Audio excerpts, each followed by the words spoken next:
The changes. No reason, just huh? When I was younger, I used to really like black hair, Oh. and I thought it would be fun to do something different. So. Wait, but that's when you're younger. So I think. She's still younger. Looks Much good. younger. I like it. She want to be a Chinese girl. I'm just jealous. I can't do much. Can't do much with old man hair. Just outside of just shaving it off, so I can have like a horseshoe look. I mean, You should get all blonde hair. I can help you with that. I remember doing the frosted, highlighted. Nicole liked it, so that's all that mattered. That's all that mattered to me. That's all that. She liked it, so I was happy. All right, maybe we'll talk about some history. Oh yeah, maybe. So I did send out just now for next week. You're reading the 2 chapters, and then for you to fill in some questions. We're basically around 3 weeks out from finishing up. Before we do start, though, I had asked people to kind of give me thoughts on selecting and didn't really hear back, so I took that as an opportunity to just say, okay, I'll go ahead and make a decision. And so we will be the next, well, you live with me, so that makes it a little easier, but I will give you credit. You did have a conversation with me about it. But we are going to actually proceed with doing a biography on Leo Tolstoy. And so I'm working currently with Noah, who I'm going to be leaning on a lot more to be teaching. In fact, I'm really going to encourage Noah to be leading multiple sessions this time around. And I do want to, and I trust that this is true, but I really want to kind of lay out a really clear instruction in this regard with Noah teaching. What I have observed, at least in the class in some part, is a tremendous amount of deference and respect shown to both Emmanuel and myself, and a little too much familiarity shown towards Noah. And so I really want to set and again, I'm not saying that with judgment or criticism. I really want to make sure, though, that we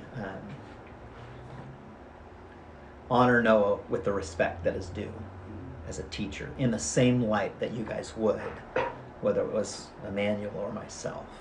And in this particular subject matter, to be honest with you, Noah probably has much more expertise in this because he's been reading, doing his studies on Russian literature more recently.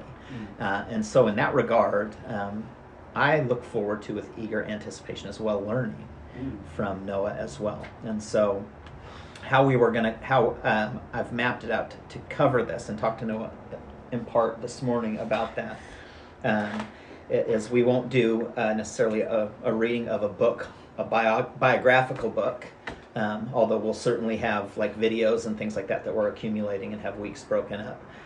But I think what we're going to do is we're going to have you read one of Tolstoy's books, which is called The Death of Ivan Ilyich.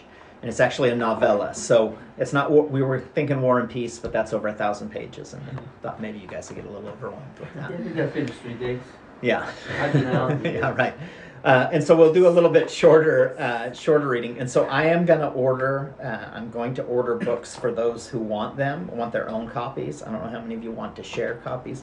The books are going to be about $7.50 Free on each. iPad. So, well, if you get it on iPad, you want it for free, you can check that out. So please let me know before I order those, because I'll order them all in bulk. That's easier to do, I think, at times. So that we're actually reading from the same books. Because one of the problems with reading older writings is, and particularly writings that are written in a different language, is you'll have different translators that will translate words differently. And so my preference would be for us to be reading from the same, as best we can, reading from the same translation. And so, yes, sir. I want to copy. All right, I'll get one for you. And so then what it will look like is we'll be talking about a couple of weeks in the biography. We're going to also talk about Tolstoy as compared to Dostoevsky, who is a contemporary writer, and there's some similarities in their writing, some differences in their writing and how they perceive things. And then we're going to spend multiple weeks talking about more specifically about the books that he wrote, and so the themes from those books and why is that important, and we'll frame all of that out in the context of history. But ultimately, hopefully we get a good understanding of who he was based on the world that was around him, and then how he interpreted the world, which we find in his writings. And so towards the end of it, we'll talk about at least some different people's perspectives on Tolstoy's life lessons or things to learn, and then we're going to do maybe a formal debate on that and say whether we agree with the person, the way that they presented that. Was that true or not true? Is that a good thing or a bad thing? And so we'll have a little bit of opportunity to kind of wrestle with that. And then in closing, this your final, if you will be a choice between either writing from your own perspective, a kind of a biographical narrative of his life, and so that could be a specific book, it could be on the book that you read, it could be just one aspect of his life that you wanted to do a little bit more research in your own, or the other option would be to write a short story or in kind of the same theme or style of Tolstoy. And so yeah, so I received from the class. and so we'll leave that up to you guys. But again, the hope would be, I'm not sure how many people are. Well, let's take a vote. How many people here would say, yeah, you're really super interested in Tolstoy and Russian literature? I wouldn't know. I never. Well, yes or no. Like when you hear it, You does super it interested? does it spark something in you, or are you like, oh? I'd say I'm in between because I'm interested. No riding the fence. Either you're on the side of yes, I'm interested, or I'm not. No riding the fence. Yes. I'm yes. I'm yes. Yes. I'm Okay. interested. Yes. Yeah. What? Are you the sure? Are first you story? deciding, or are you just two I'm people deciding. beside you? You have to. Okay. Yeah. Yeah. Yes. Okay. Good. Well, that's good. Then that will mean that we have a lot more engagement as we're coming into it. And so Killer, you didn't ask Killer. she. I said yes. You said yes. Yeah. I didn't hear it. I talked over her. All right, so let's get back to Egypt. So we have one more question to follow up on from the last section, which was the question was, oh, I like this, megalomaniac, someone obsessed with their own power. Who wrote that as their vocab word? I did. Why did that word stand out to you so much? Because I heard it, I read it, and was like, huh, interesting word. I don't know what that means. Looked it up, and I was like, oh, that's a good one. Yeah. From that one on. So think of the etymology of the name. Mega, Mega. big, maniac, big crazy. Wow. Yeah, I think it applied to a lot of what we were talking about the Egyptians being obsessed with their own power. So Yes. I thought it applied here.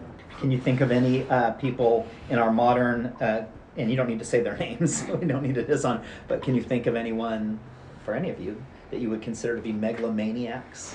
Probably just people in political power in those areas. Yes, someone obsessed with their own power. Trying to oh, wait, there's another question up here. So first, let's go up here in the vocab section where the question is, how did the Egyptians win the Battle of Kadesh? Yeah, so I actually put my questions in the wrong areas for some reason. I don't know how to do that, but that was my question. So you want to have an answer? Do you guys remember the Battle of Kadesh? It's been a while since we read that part, huh?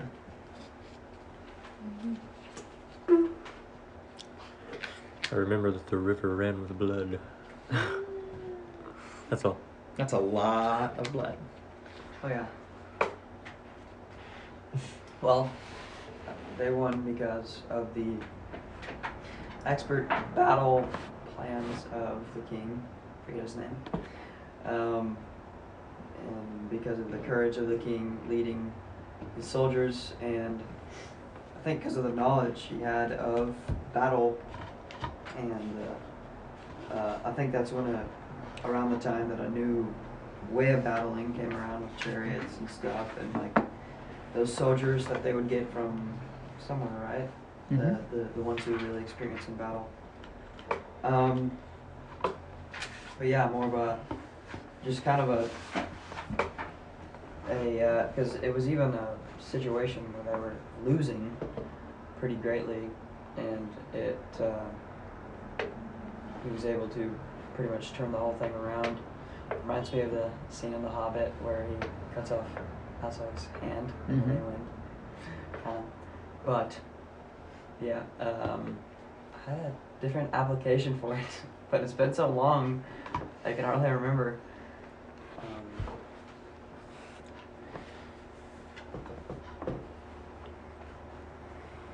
Okay, so we see a shift as we're going through, and this is true of all history. And so we think again of when Egypt was a dominant power, militaristic might or power, when you can overwhelm other places, is really simple. You get a massive amount of people and you march straight ahead. Well, the problem is, right, that we're beginning to see fractures within the culture as a whole, and what is going on as Egypt is declining is that we see powers rising externally to Egypt. And so now all of a sudden Egypt doesn't necessarily have just the manpower to send people straight out into battle, but what is developed with the invention of chariots as we go through the different ages, right? Bronze Age, all of those things, different forms of battle because we have more advanced weaponry, right? And so the first form of battle was grabbing a rock, right? We see this with Cain and Abel. Oh, right. Right? To use a weapon. Well, really the first is just fists, right? But then we have weapons. But now we don't have rocks, we have spears. And why are spears better than rocks? Well, because spears we can throw, they have a pointed edge from a longer area, they're a little bit more skilled. Then we have archery, right? Now that's even more skilled than spears are because now we can aim. And they developed more like compound bows, which means you could pull back and hold firmly. And a compound bow gives more torque and more pressure. So when you release the arrow, it comes out at a higher exit velocity. And so that means that you can pierce through armor.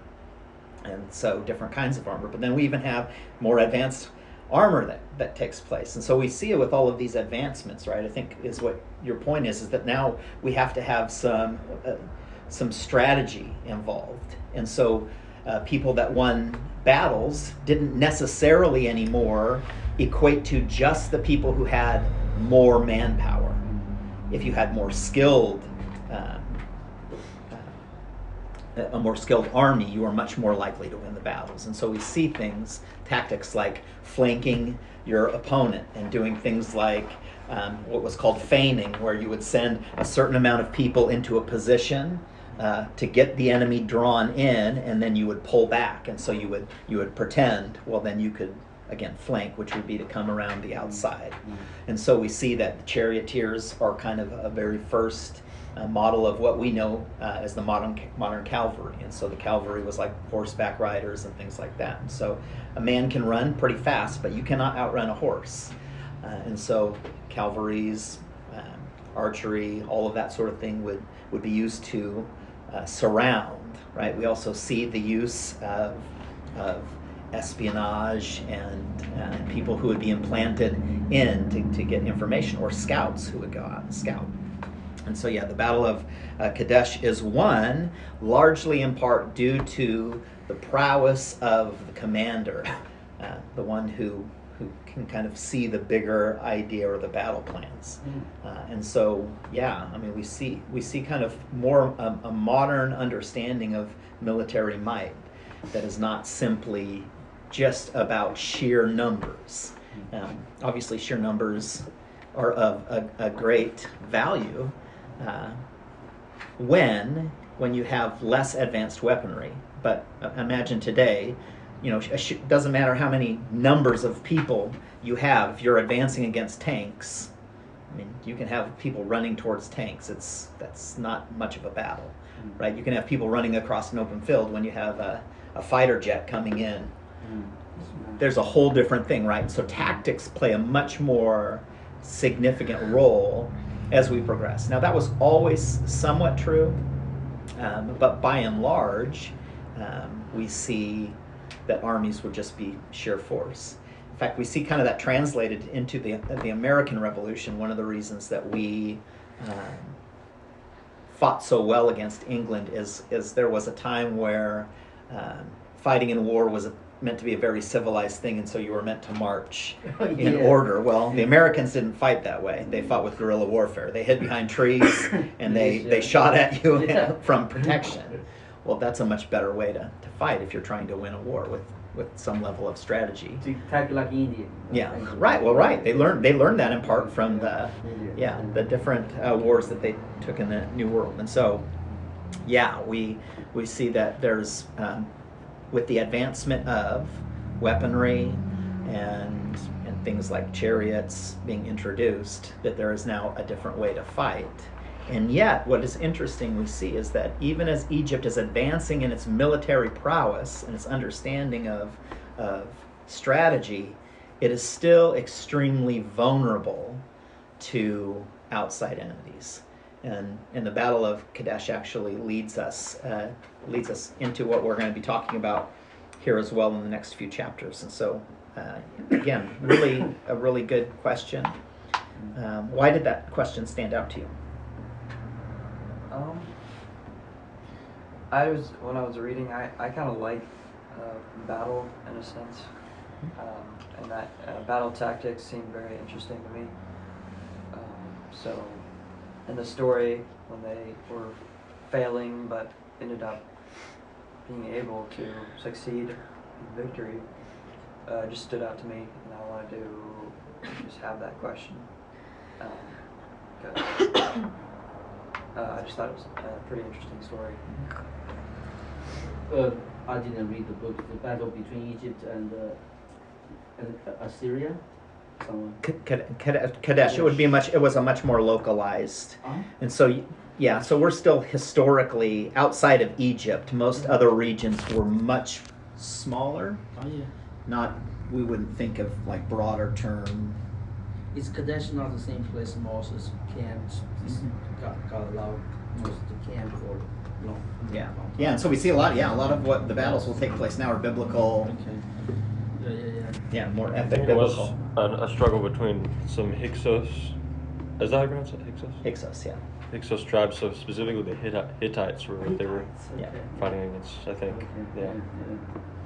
Yeah, so we see a lot of the biblical story get translated from Egypt as being the world powers, and then now all of the Jebusites, Girgasites, Cushite, all of those things, and again, this is why we see history play itself out in the Bible when we understand and read the context of what's going on. As soon as Egypt fell, we see all of that, the rule kind of dwindle, or powers come to other nations, including Babylonian culture, through then ultimately Roman culture, which becomes kind of the new version of Egypt, but it's managed in a different form, in a different fashion. So, and so I think to your point too, the fact that they could be losing and still turn the tides of the battle because of the expertise or acuity or discipline of the leader to see what was before them and to anticipate how to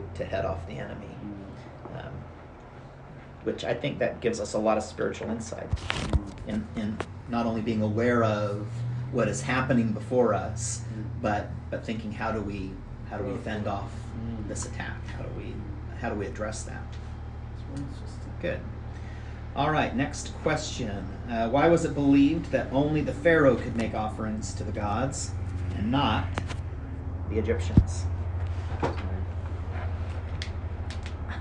Go ahead. Well, I read somewhere in one of the chapters that it was said that only the pharaohs could make offerings to the gods. And I know that there was, of course, the Israelites and the Egyptian people that followed the pharaohs and that knew about the gods, but they weren't allowed to really. And it kind of stood out to me because, for us as Christians, we have a relationship with our God, Mm-hmm. and they just kind of really looked to the pharaohs as their God. And obviously they were called gods on earth, but like I don't think they really seeked much understanding from them. If that makes sense. Like they were just kind of being ruled. That's but yeah, this that's pretty much all I had, and all I remember because it was a few weeks ago that I read this. But Yeah. yeah, Well, it's a really good point. Again, I just do want to point out and highlight the questions that you guys are coming up with are really excellent questions. They're very well thought out, and I think, quite honestly, spiritually discerned, and that's kind of the practice that we're after and understanding. This is a major difference, dichotomy between the people of God and the ways of Egypt. Right? And so why did the pharaohs make offerings to the gods? Because the pharaohs were considered themselves equals, right? They were gods on earth. And so in that kind of economy or understanding, only they were able to truly interact with gods. And then all other people were there to do what? To serve Pharaoh, the god on earth. And so they were all about Pharaoh, again, all about that megalomaniac, right? It's all about getting as much power as I can on this side of eternity, so that in the afterlife, right, they would take all of this accumulated power they had here today, all of the wealth that they built up for themselves in this moment with them. And the more wealth that they could get here, it's like you can think of like a hierarchy. When you have multiple gods and they're all fighting for power, and who has the most, who's remembered most, well, pharaohs would think that way. And so if I was a pharaoh, well, if we were all pharaohs throughout history, and let's say Emmanuel was the greatest pharaoh of the olden days, Yeah, that's what Right. Yeah, let's reconcile that. yeah. Good. But I'm the pharaoh who sits now. Well, I would be, my number one target would be Old Pharaoh. the old. I'm going to outdo him. Oh. I'm going to outdo him by having the biggest pyramid, or I'm going to outdo him by having the most temples. I'm going to outdo him by having the most lapis lazuli and gold and silver and whatever riches that I can. I'm going to have the greatest army. And this was the kind of the battle that went between pharaohs throughout all of Egyptian history. Well, again, the problem with that is that a pharaoh has to live in real life time. So when there's real difficulty that comes, all of a sudden the Nile does not produce what it used to. Well, who was going to get blamed? Well, it would be the pharaoh, right? And ultimately the belief would be, well, the pharaoh is not appeasing the gods. Well, how would the pharaoh manage that? The pharaoh wouldn't come out and say, well, I'm doing a very poor job, so the gods are angry with me. He would blame the people. And so he would put the suffering on the people and say, well, what really needs to take place here is there needs to be more gold put in my coffers, and there needs to be more food produced for me, and there needs to be more elevation of this particular god that I like, or that particular god, or maybe he would just think in the mindset of like, all right, well, this god over here, the god of, let's say, corn. I don't even know what that god would be. He's not helping me out. So, okay, I'm going to go to this one now. And we're going to worship Ra now. Because Ra's going to be the guy that really brings us through. Well, they could jump ship from different places of authority. Why? Because again, if my whole purpose in life is trying to outdo Pharaoh Emmanuel, because he was the greatest pharaoh of old, well, I've got to really figure out, how do I manipulate people? Right? How do I... You're a megalomaniac. well, that would be one way, right? Is propping up my power. But what would be another way that I could gain more power than the Pharaoh of old? I could deteriorate whatever he stood for. And so I could begin to undermine and try to scrub away some of the history that was there, or try to rewrite that history in a way that doesn't make people look as favorably on him. And so there's more than one way for a megalomaniac to come to power. Right? And think about it. People who are in power, they will either prop themselves up and make themselves out to be greater than they truly are. That's part of it. Or... And much more likely, a megalomaniac, somebody who's searching for power, will tear others down. Now think about this in spiritual terms. Mm. How does the enemy of your soul keep you from truly walking in a position of authority as you are a son of God? How does the enemy of your soul do that? Does the enemy do that by propping himself up, or by undermining? Right? Think of Jesus in the wilderness. How did Satan tempt Jesus? Well, he tried to appeal to Jesus' ego and saying, well, you could have all of this. Look at all these kingdoms if you just bow down and worship me. Well, think of how silly that question is. You can be in total authority as long as you're submitted. Well, that's not total authority. And so what the enemy tries to do is tear at what? Jesus' identity, his relationship with the Father. And see, so this is kind of, again, the way of the world, the Egyptian understanding. And so the pharaohs would definitely try to keep the people undermined. Control through fear is a vastly different relationship than to endear people through love, right? Think about this. The Father does not try to control you. He gives us liberty and freedom to love. And what he offers us is love in its purest form, that does have limits and boundaries and constraints, right? Because we find, the Bible tells us really clearly, that we find love in discipline. In fact, that's how God demonstrates his love towards his sons. If you're a son, you will be disciplined, right? And it's not like how the world thinks. The world thinks of God in times, and it's like a running joke throughout the ages of, like, you say something and God's going to strike you with lightning. Have you guys even made that joke? Like, oh, God's going to strike you down for saying that. Well, that's such a wrong perspective of who God is. God's not looking to just punish every mistake that you make. He wants to discipline and bring order and a proper way of living in a guided direction. But God's not up there like looking at who's like, which one of you is going to mess up they. That's not the but that was the Egyptian way of understanding. See, the other beliefs in other cultures, the gods would punish you. So why would the Nile not produce the vegetation it normally produced? Because the gods are angry with you. You have not done what is right. You have not, and the Pharaoh would manipulate this. You have not served me, and so the gods are angry. Well, again, how would that make you live? You would live in fear, perpetual fear. Does that mean the gods would only have favor for the Pharaoh? Well, that was what the Pharaoh would want you to believe, right? That I'm only the truly favored, and in fact, you might even manipulate this way and saying, if it wasn't for me, imagine how angry the gods would be. I've stayed the god's arm a little bit. But that's also why you would produce, like, grain and storage and stuff like that. So in times of lack, you would have something. That's why Pharaoh in the Bible, when Joseph was around, was really thankful to Joseph.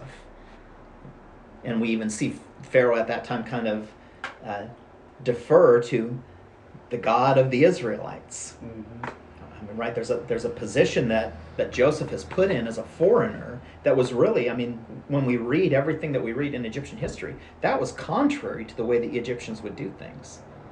Egyptians in many ways hated foreigners unless they could use them for their armies or very specific purposes. And so that was outside of the norm. And so, yeah, I think rightfully, again, discerned the massive difference between the two. Yes, sir. So, is it a mention? I know there's a period of time. It's ancient Egypt, not after a certain period of time. But is there any sense of accountability in the governmental array under the leadership of Pharaoh? It seems like a theocracy. I'm sorry, maybe not good for this. No, that's a good point. Yeah. So theocracy meaning kind of a rule of God, right? And so no, there was really no accountability towards the people, right? I mean, the Pharaoh would have been accountable to himself, Himself. and certainly accountable to kind of carry on the mantle of authority that all pharaohs have, right? And so the goal of a pharaoh would be to position themselves as high up in the hierarchy of the myriad of gods, Yeah. pharaohs of old. And so, but as far as, I mean, and feel free to jump in here as well, Noah. To my best understanding in all of my studies of Egyptian history, there was really no No accountability such- towards the people, Wow. not of any benevolent kind of rule in any way. Yeah. By and large, and that's probably an oversimplification, because I'm sure there were some pharaohs who were much more compassionate maybe Oh, than yeah, yeah. others. But the general heart was around consolidating power and wealth. Mm. There were, of course, advisors to the pharaoh as There well, were probably in more practical matters most of the time, but even in the scriptures we I see. don't know how to advise a dog, man. How do you advise a dog? Good point. Very carefully. The Very. second thing is that when, like a natural disasters, those kind of things, supposed to be a reflection of the will of whatever the God out there, you can even manipulate that, said, hey, it's your problem, not my problem, to the people I'm talking about. Yeah. That is like, that's terrible, Mhm. supposed to hold you accountable to those things, so Yeah. said you do a poor job, nobody can challenge you. You use that to justify your power. That is a terrible system. Yeah. Well, and this is why it's so significant when Moses and Aaron approach Pharaoh, The challenge. and we see all of the different curses that are visited upon Egypt, right? Because what is really happening there is that God, the true God, is beginning to, he's like a sniper. He's taking out all of these gods of wow. Egypt. Yeah. He's really undermining Pharaoh. And so, if there was like a famine in the land, that was one thing. But to have pestilence after pestilence after pestilence, and then the death of all firstborn, I mean, this is something that even the Pharaoh could not escape. Cannot justify. Right. Yeah. And so we see this is why the hardness of Pharaoh's heart softened long enough to say, go ahead, just go, be gone. But then Pharaoh's heart hardens again really quickly to do what? To send all of his armies to pursue God's people, to try to put an end once and for all. Because again, in his mindset would have been, I just released all of these people. I should go and smite them, wipe them out, because then I can truly be established again as great among pharaohs. Well, obviously, the Father did not allow that to happen. And we see going through the Red Sea is a type of circumcision. It's called the baptism of Moses, where there's actually a cutting away of the pursuit of the enemy, of the influence and the attack of the enemy. There's a going through, right? Going through the waters on dry land, which is significant. And then there's a coming to the other side and how God closes things up. And so what should have taken place in the hearts of God's people was also a cutting away of Egypt. But they didn't see the Red Sea the way it ought to have been considered. They allowed Egypt to still be a part of who they were.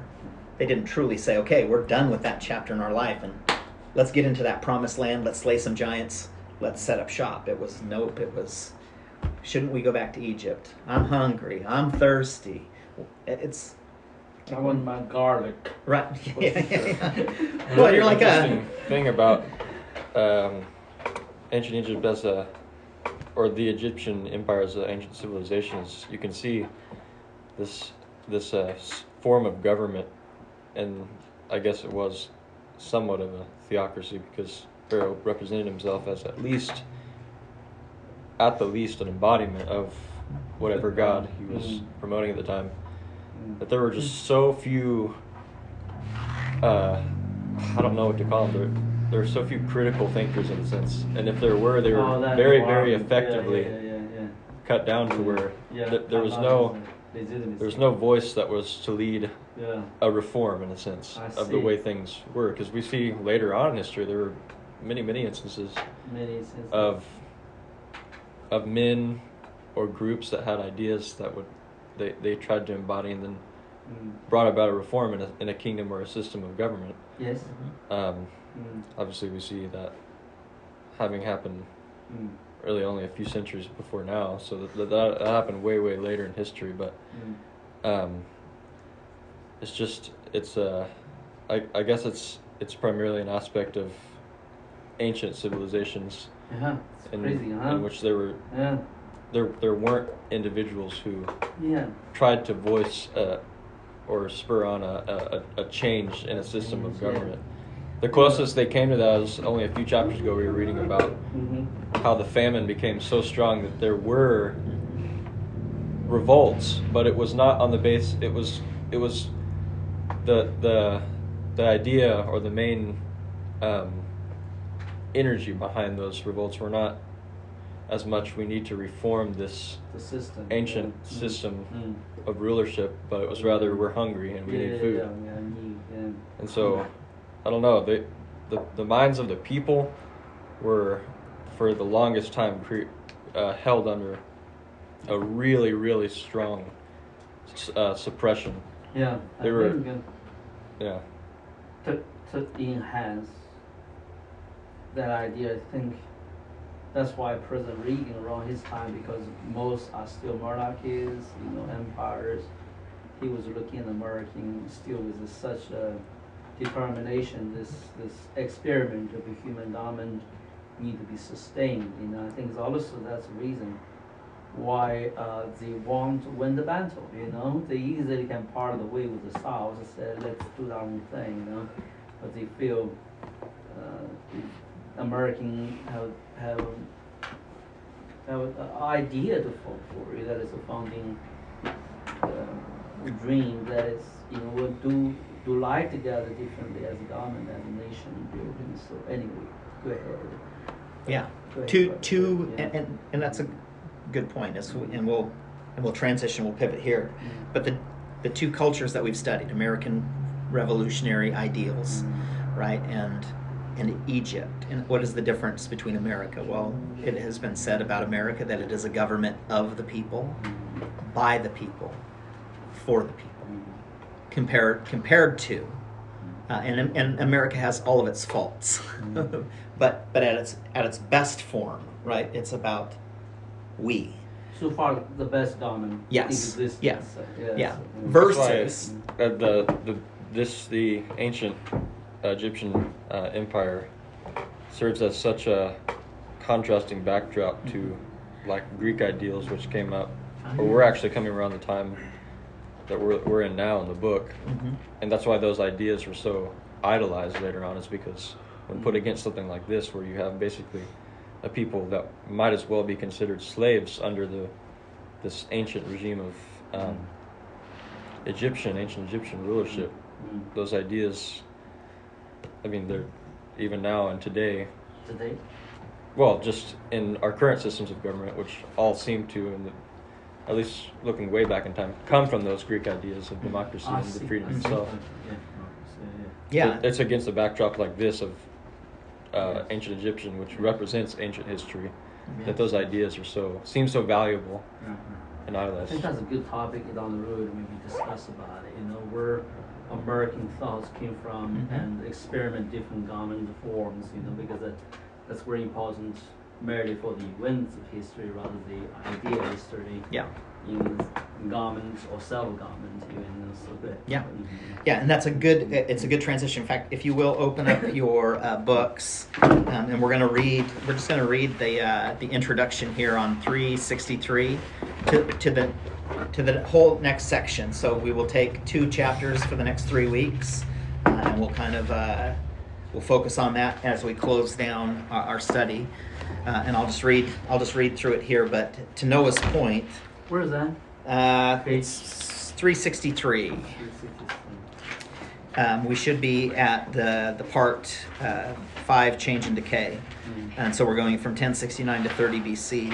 And to Noah's point, right, there's this kind of this culmination now of all of this megalomaniac, all of this power that has been accumulated.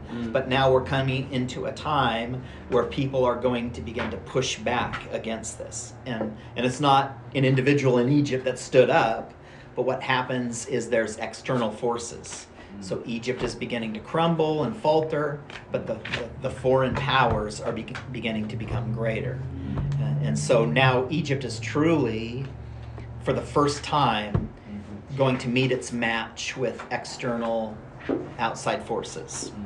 So here we go. So when the last of the Ramessides passed away in 1069, little mourned and largely irrelevant, Egypt entered a period of profound change. The death of Ramses the 11th was the stimulus for two strong men, one in the Delta and one in Upper Egypt. And so again, there was a unified Egypt, but now we're fractured. Gentlemen, let's stay focused, please. And now we are, again, fractured between the two different, between Upper Egypt and Lower Egypt.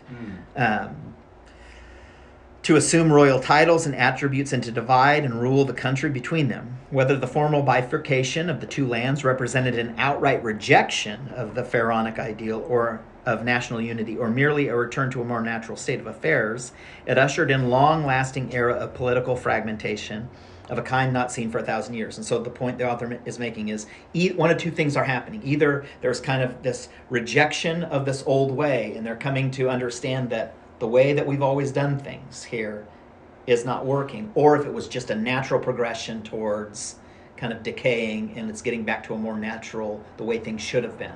It's likely a little bit of both. There is within people there probably an understanding of like, wait a minute, this is not working out for us. But there's also, right, there's a spirit that's at work. Egypt didn't fall merely because, outside entities or outside forces, right? We've got to understand, again, history through the lens of God's work throughout all cultures, right? And so the Father is trying to speak to each culture, trying to bring them to a true understanding of himself. And people will either accept that rightly or strive to, or make an attempt to understand him rightly, or they will do like Egypt did, build its own power base, come from a wrong perspective and a wrong understanding. But eventually, anything that is not of the Lord, we know, eventually will fail. It will be shaken. It will not be able to stand the test of time. American culture, as we understand it, is failing. Why? Because we've gotten really far away from the ideals that we were built upon.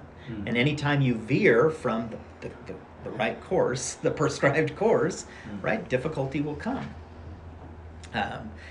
Well, there's difficulty on the course too, right? But there's the difference between putting yourself under the discipline of the Lord, where the suffering that we will experience will be for a purpose, and then stepping outside of God's will for our lives, where the suffering we will experience is not suffering we needed to go through, but maybe that's the suffering we have to go through to get us back on the prescribed path. So the Egyptians soon discovered that decentralization and regional autonomy could provide a mixed blessing. And so decentralization means all of a sudden now the pharaohs aren't the primary leader, right? But so we're taking some of that centralized government and we're tearing that down, and now regionally we're becoming greater powers here. Now again, with the backdrop of our understanding of American culture, it is designed to not have a really powerful centralized government that is too big. There's the federal government, and then there's the regional autonomy, which is the states. And those are meant to be in what? In balance with one another. And so what we even borrowed, and to Noah's point, through the Greeks and even the Romans, and which translates onto American understanding, is that things in balance tend to work much better. And so if you have too strong of a central government, what will happen? The megalomaniacs, right? The political leaders of that time will centralize power and will take it away from the region. Well, the problems too, if the regions become too powerful and the central government is too weak, well then you have a bunch of factions, and this is what leads to civil war. All of a sudden now we have too many regional preferences that take place. And so the reason America has been at its best, the best representation of proper government, was because there's a balance between the regional understandings and things that are valuable to people groups that are different, because they're different in regions. And rural Washington is radically different than New York City. Out here in Port Angeles is radically different than just you go 3-4 hours to Seattle. It's a whole different way of life. That's like two different worlds. And so the regional government needs to be represented, but there also needs to be a strong central government that helps guide and assist and make sure that everyone is truly united, right? And so we have kind of central rules, federal law, and then we have individual laws in states, and then in counties, and then in cities. And so regional powers, centralized government in balance. In the days of old, the consequences of a weak government might have been purely internal. In the first millennium, however, Egypt was surrounded by envious foreign powers, vastly more powerful than in earlier centuries. From the 11th to the 4th centuries, Egypt's strategic weaknesses led to repeated invasions. First Libyans, then Assyrians, Cushites, Babylonians, Persians, and finally Macedonians fought over the Nile Valley's agricultural and mineral wealth. Foreign immigrants and non-native rulers wrought significant changes to Egypt's political organization, society, and culture, transforming pharaonic civilization forever. At the same time, ancient Egyptian religion, the last bastion of traditional culture, sealed itself off from outside influences and became ever more inward-looking. In the face of younger, more dynamic civilizations, Egypt's introspection led, in the end, to atrophy and extinction. Part 5 charts the final tumultuous millennium of ancient Egyptian history, from the Libyan takeover to the Roman conquest. The first 3 centuries of post-Ramesside rule were relatively peaceful, with collateral branches of a Libyan royal family managing to maintain an uneasy balance of power. But the return of Egypt's old enemy, the Kingdom of Kush, in 728 smashed the status quo, and for the next 400 years, the Nile Valley was racked by division, conflict, and foreign occupation. 4 successive Assyrian invasions in the space of 3 decades culminated in the sack of Thebes, delivering a bitter blow to Egypt's national pride. Amid the chaos, a dynasty from Sais maneuvered its way to power, throwing off the Assyrian yoke and repulsing attempted invasions by Babylonia, before finally succumbing to the Persians. Egypt lost its crown to a resurgent Mesopotamia and never again regained its former supremacy in the Near East. The ever-present Persian threat hung like a dark cloud over the last native dynasties, whose members squabbled over the remains of Egypt, behaving like fractious warlords instead of mighty pharaohs. Alexander the Great's arrival in 332 seemed to offer deliverance, and his brief sojourn into the Nile Valley has had a profound an effect on Egypt as it did on the man himself. His successors, the Ptolemies, tried to recapture the glories of the past, albeit with a distinctly Greek flavor. But their constant feuding, coupled with the neglect of Upper Egypt, the crucible of pharaonic civilization, led to political instability, a long-running southern insurgency, and terminal decline. The last act of Egypt's great drama was played out on the streets of Alexandria, with a cast of characters as famous as any: Caesar, Mark Antony, and Cleopatra. With her death in 30, Egypt became a Roman imperial possession, and its 3,000-year-old pharaonic tradition came to an end. And so what we're going to see led to the decay, ultimately, of Egypt is 2 factors. Internal pressures. All of a sudden, the pharaoh's power is dwindling. Other powers are increasing. And external pressures, right? The power and authority of other nations, of other ways, are now in conflict. And what are they in conflict for? Well, the Nile and all of the riches of the Nile are at play here. But there's different ways of thinking that are coming in. And we see here, I mean, again, Alexander the Great, whose primary goal was to conquer the whole world. That was his thought. And then we ultimately see that Egypt gets assimilated into this new world style of Rome. And so we transition from Old Testament world power, spirit that's at work in Egypt, to a more Western understanding of power that in many ways takes on the very same mantle, I guess you could say, in how it plays out in Roman rule. So Rome and Egypt are not radically different in their desires for power, But what we see is a shift from maybe just simply wealth and a goal of the afterlife into Roman rule, which now power is determined not just by wealth, but by how much knowledge one has, by using law and order and certain types of structure, again, which could be good things, but are used in the wrong form to do what? To get Caesar's power. And this is where we see even problems within God's people, because what does Rome do? It even assimilates in the church, and all of a sudden we see that now we have this Catholic, meaning universal church, that is born out of Rome, Roman Catholic.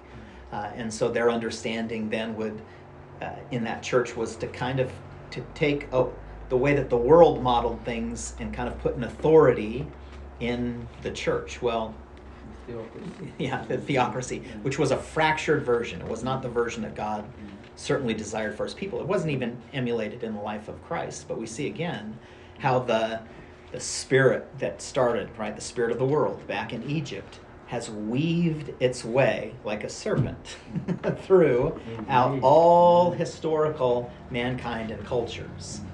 And that ultimately God's people as well, they faced off against who? The Egyptians of old, and the Hittites of old, and the Babylonians of old, and the Romans of old. And quite honestly, there is likely a time coming where God's true sons will have to go to war, and I don't necessarily mean physical war, but to wage a war against the ways of the world as they currently stand, the ruling powers of this world. We know that's true, right? If you read Revelations, we know that there is the spirit of the Antichrist that is at work. That's right. And so again, why do we study history? Well, history gives us a great context to and a backdrop to the work of God with his people. And how there is a thread throughout all of history of people who truly sought God, tried to understand God and discern God. And likely there were people within Egypt who strived to have an understanding of it. But how do you fight against a ruling power, an influence of a culture? And again, I say this every week, and I really don't mean to sound like a broken record. But this is why it is so important for us to discern the season of life that we are in, and to truly seek the Father for his wisdom and understanding. Because it is so easy, and particularly so at your guys' age, to be influenced by the ways of the world and the style of the world and the thoughts and the perceptions and the mindsets of the world. Because that you live around it. It inundates you, whether you know it or not. Again, through all sorts of media, through the way we interact with friends. And it's why, again, it's so important for us to be a people who are set apart from those ways of life and ways of thinking. It's why you have, I'm sure, parents who are stressing that to you. And it's why when we're taught on Tuesdays, or we're having conversations, probably even in Bible study, of like, there's a different way, right? Again, I would encourage you guys to be mindful of the spirit of Egypt, the spirit of the world, the spirit of the Antichrist, those things that are secular, that are at war against who you are as God's son. They are subtle. And so again, Satan, very, very rarely does Satan parade himself as the personification of pure evil. Yeah. Talk and do bad. Right. Yeah. He mingles truth in just enough, right? We see this. I mean, if Jesus was tempted by Satan, when Satan used the Bible to try to tempt Jesus, how much more so do you think the enemy of your soul is going to try to tempt you in good things, in things that sound... Use that example again, because I'm going to teach you. Oh, okay. All right. Well, there you go. They're a better man to go over that. And so, so next week, chapter 19 and 20. And I know some of you did reach out about as far as questions go.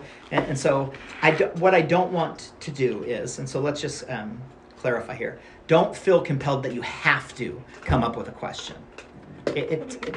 I don't think that that's as productive. If the Spirit leads you, right, again, because we're wanting to be reading this with kind of an open to what the Father is saying, if the Spirit leads you to something that is highlighted, please offer a question.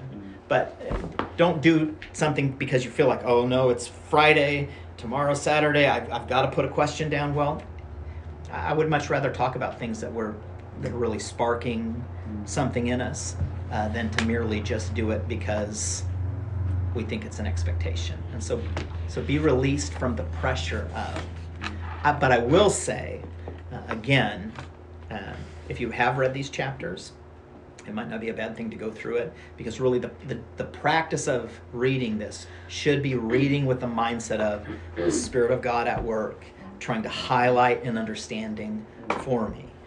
Because the best teacher of history, is that not the God who created all of history, who sits outside of history, and who knows how mankind has been orchestrated and how he's used all of history? And so please take this time as we study as a spiritual discipline to interpret through the lens of biblical understanding, the Father's will for your life, and looking for patterns, because I think that will serve you much better in the long run. All right, that is it. Thank you all. Yeah, thank you. Appreciate it. Good session. Did I bring enough trouble? Did I make trouble? Yeah, trouble, good trouble. Good trouble. Trouble can be good. There's your trouble. Trouble can be bad. Trouble can be good. The good trouble. So Noah, is your hand